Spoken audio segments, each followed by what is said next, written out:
একদিন এক সুন্দর রঙিন জঙ্গলে থাকত একটা ছোট্ট হাতি, তার নাম টুনটুন।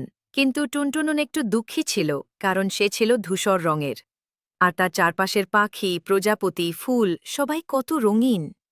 টুনটুন বলল, ইস, আমি যদি রঙিন হতে পারতাম।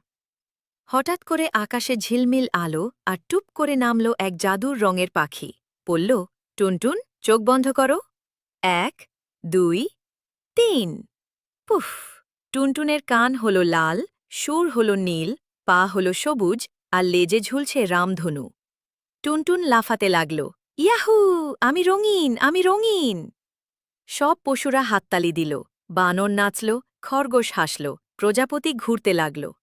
কিন্তু হঠাৎ বৃষ্টি এলো, আর রং ধুয়ে গেল।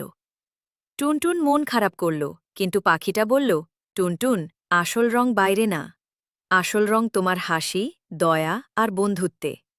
টুনটুন হাসল, সবাই তাকে জড়িয়ে ধরল। সেই দিন থেকে টুনটুন জানে, ভালো মনই সবচেয়ে সুন্দর রং।